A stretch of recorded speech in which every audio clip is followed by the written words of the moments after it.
Hey, BlazeBodyz. No crazy intro today. This video is gonna be tough. I actually tried a few times.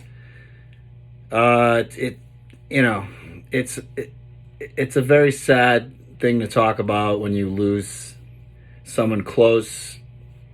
Um, Recently, over the last 12 years, I've lost several very important people in my life. And sadly, last week I lost another close friend. And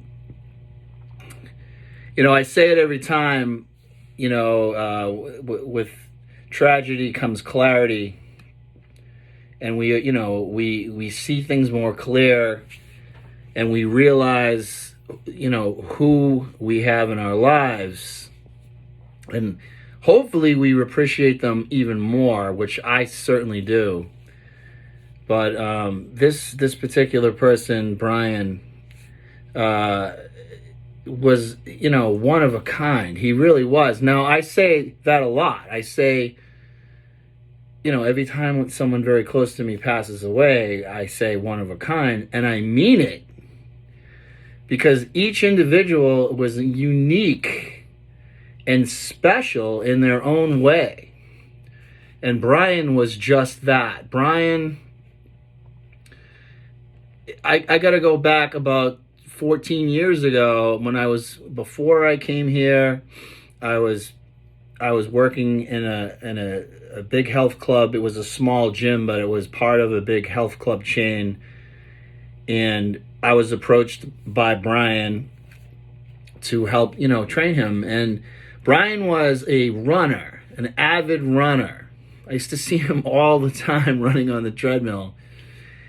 And he wanted to get involved more in some weight training. He had been watching me out on the floor, beating the crap out of people. And he was a very intense, as friendly as you could possibly get of a guy. He was just as intense as a client. This guy was a machine. Me and him from the get-go, we were like, it was like chemistry. This guy was an animal. This guy, I literally tried to bury him every single workout as hard as I can. And he kept coming back. Like, the guy wanted me to bury him.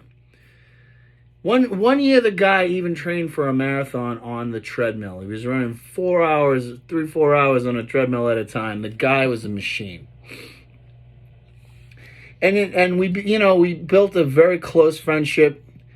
Not shortly after training him, I got the honor of training his wife Sandy as well, an amazing woman, equally as amazing as Brian. And then his daughter Brandy, again, an amazing person. I also started training his other daughter and his son and the whole family. But they were all unique and individual people who, man, the family is great. But Brian was just one of those people they don't come around that often. Always smiling, no matter what. I'd be out on the floor training someone, and I'd have him coming in for his session. He would come in like 45 minutes early, and he'd jump on the treadmill and run about 3 or 4 miles before we work out. The guy, he always had his green Red Sox hat on. He was a massive fan of the Bruins. The guy, me and him would talk and converse about, my philosophies on nutrition and exercise, nutrition, and so on. So he started calling me the doctor. He go, "What's going on, doctor?" And I would call him the doctor, and I always looked forward to every single session. And when I left that gym 12 years ago, coming up on my anniversary 12 years ago next month, it wasn't too long after Brian came here and followed me, and we started training here. and then his daughter Brandy, and then Brandy's husband Eli, and then man, it was an amazing thing. It's just, we in life we meet so many different people of so many different personalities and so many things, and Brian was just there wasn't another one like him. And it's a really big loss. It's a very, very, very big loss in my heart. Now, I a few years ago lost I would consider it to be my closest male friend. I considered him a brother.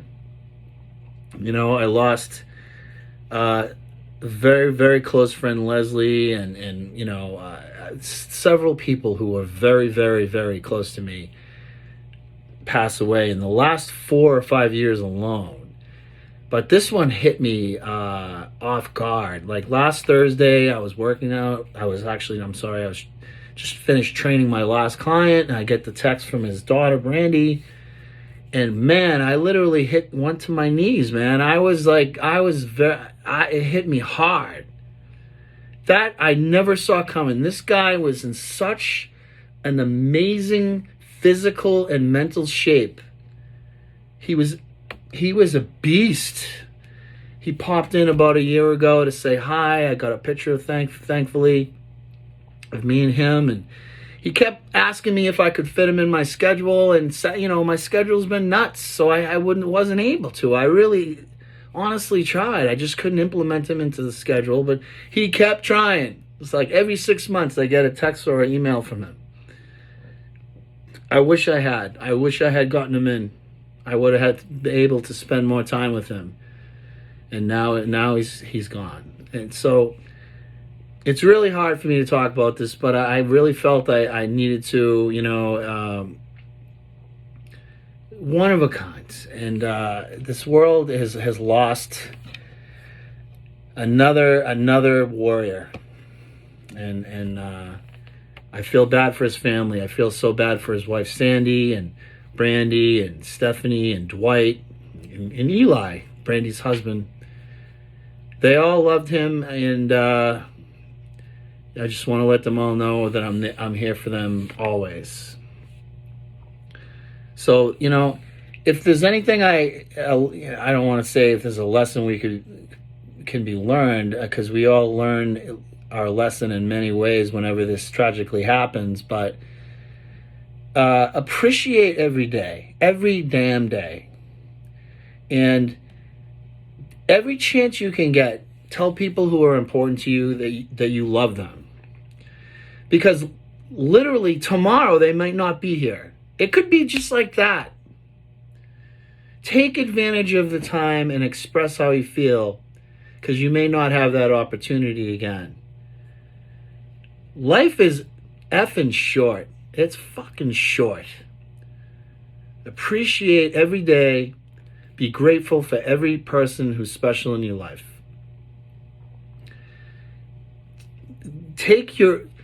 Don't take anyone or yourself for granted. Give your all every single day. Pay attention to your own health, because people don't want to lose you. All right, I'm going to go. I don't know what to say other than thank you, everyone who's always listened to me. I hope you know that I appreciate you more than you can imagine. All right, I got to go. Get to the gym and give it your all, because tomorrow may not be tomorrow. All right? God bless. I'll talk to you all later.